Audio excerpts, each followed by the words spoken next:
Intestinal nematode infections. So, nematodes are the most widespread animal group in the world, and most of the nematodes are non pathogenic, and those non pathogenic nematodes uh, will exist as a free living form either in freshwater or marine water or soil also. But the pathogenic nematodes will exist as parasitic form in humans, plants, and animals. And the nematodes are classified based on habitat and based on whether they lay egg or larva. So the classification of nematodes based on habitat. So based on the habitat, the nematodes are classified into two groups, that is intestinal nematodes and tissue nematodes. Tissue nematodes are also called as somatic nematodes. So first, intestinal nematodes includes 5 parasites, that is Ascaris, hookworm, strongyloids, trichuris, and enterobius. Ascaris, hookworm, strongyloids, trichuris, and enterobius. Among these, Ascaris, hookworm, and strongyloids are the small intestinal nematodes, whereas trichuris and enterobius are the large intestinal nematodes. So these are the intestinal nematodes. So tissue or somatic nematodes, they, as the name suggests, the tissue nematodes will reside in various tissues. So the tissue nematodes are filarial nematodes, Dracunculus medinensis, and Trichinella spiralis. So filarial nematodes comprise of vector-borne parasites which cause lymphatic filariasis and cutaneous filariasis. So lymphatic filariasis causing organisms are the Wuchereria bancrofti and Brugia malayi, and cutaneous filariasis causing organisms are the Loya loya, Onchocerca volvulus, and Manzanella. And the Dracunculus medinensis causes guinea worm disease, and the patient will have cutaneous blisters which will be very painful. And Trichinella spiralis will cause watery diarrhea, and there will also be myalgia because the encysted larva will be deposited in the muscle, so it also causes myalgia. And Trichinella spiralis also causes profuse watery diarrhea.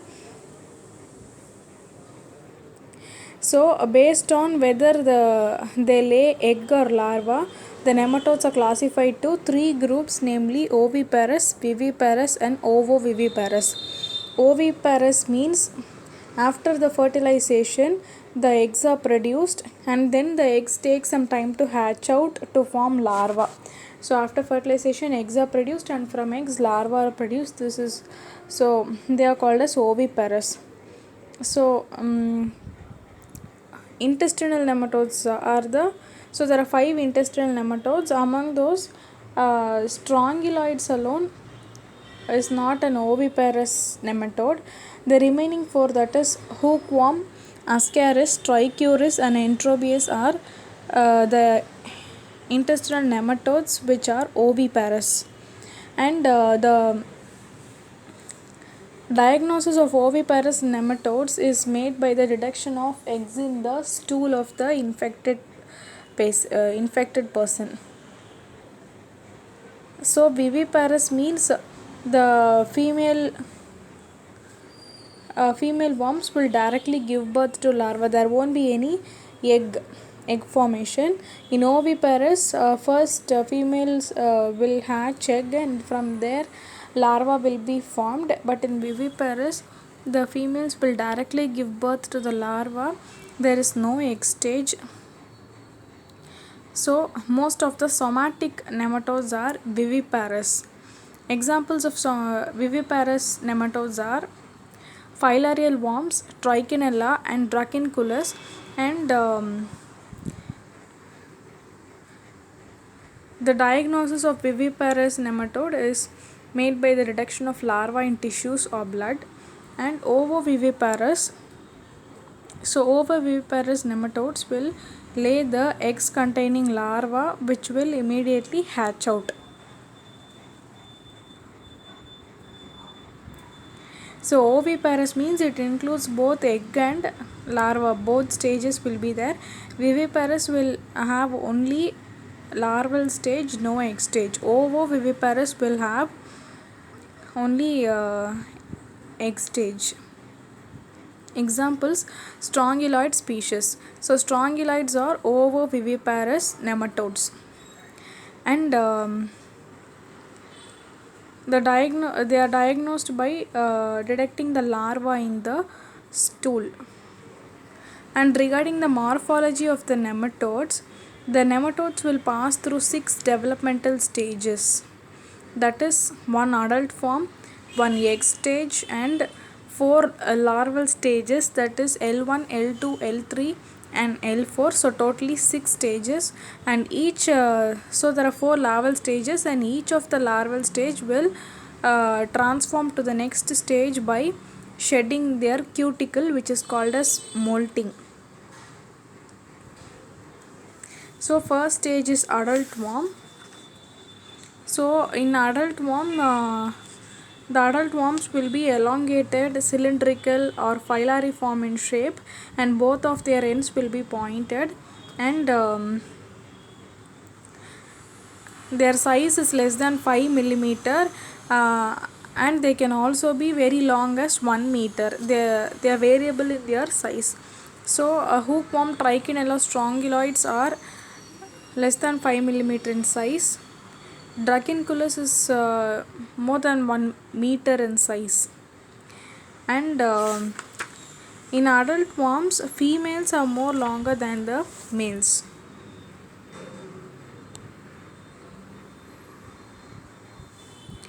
And the body is bilaterally symmetrical, and the body is surrounded by body wall, and body wall will have various organs like alimentary canal, body cavity, nervous system, excretory system and reproductive organs. So all the systems in the body are present in the body wall which surrounds the body, and the body will be bilaterally symmetrical. So this is about the organs in the adult worm.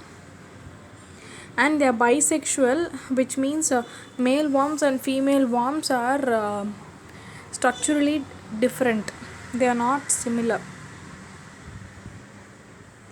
So regarding the life cycle of the nematodes, so intestinal nematodes will have only one life cycle, that is in the man will be their host, and they will have only one life cycle in the host, that is man. And Trichuris, Enterobius and Ascaris will have similarities in their life cycle, such as in the mode of transmission, their infective form and in their diagnostic form. So Tricharis, Enterobius and Ascaris, all these three have the mode of transmission as ingestion, and they also have infective form as embryonated eggs and diagnostic form as eggs. So they are similar in these three. These three nematodes are similar in mode of transmission, infective form and diagnostic form. And the Ascaris larva will also have a migratory phase in the lungs. And so these are Trichuris, Enterobius, Ascaris. They have many similarities, and strongyloids and hookworm life cycles will have similarities in mode of transmission and their infective form. Like both the strongyloids, hookworm will have mode of transmission as skin penetration and infective form as L3 larva.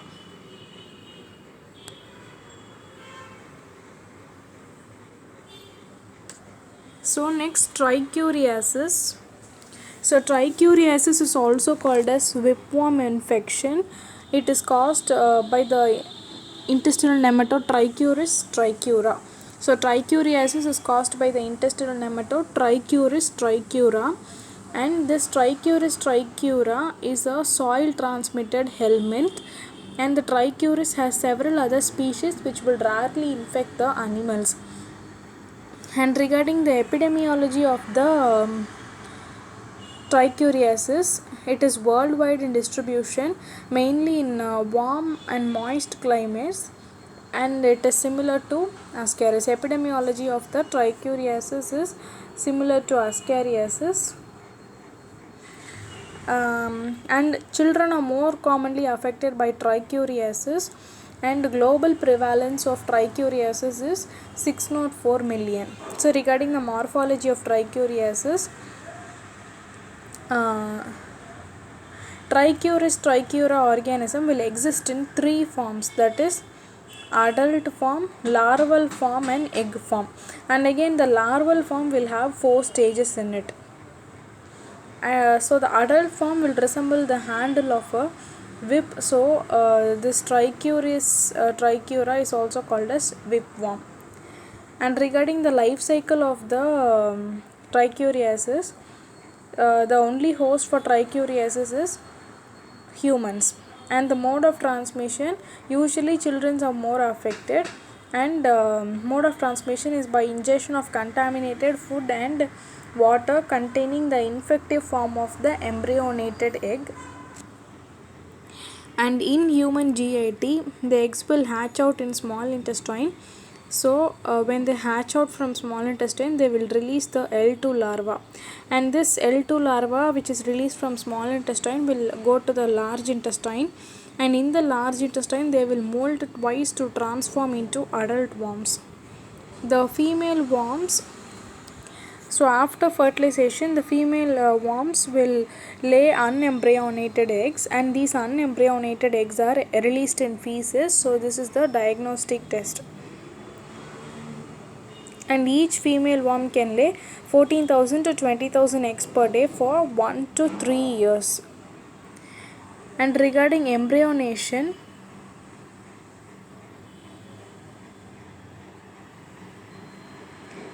so the eggs which are passed in fecal matter will become embryonated in warm and moist environment. So within the body, the eggs will be unembryonated, but when they are excreted in feces, they become embryonated. So embryonated means they molt twice to produce L2 larva within the eggshell.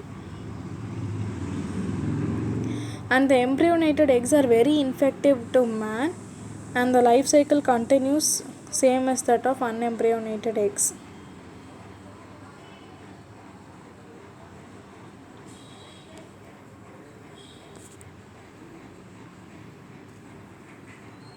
So regarding the pathogenicity and clinical features,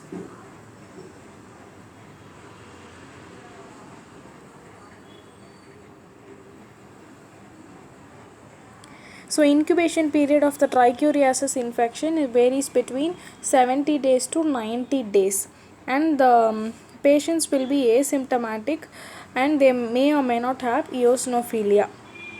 And in people who live with heavy infections, the adult female worms get buried in the large intestinal mucosa, so it leads to mechanical distortion and allergic response by the host.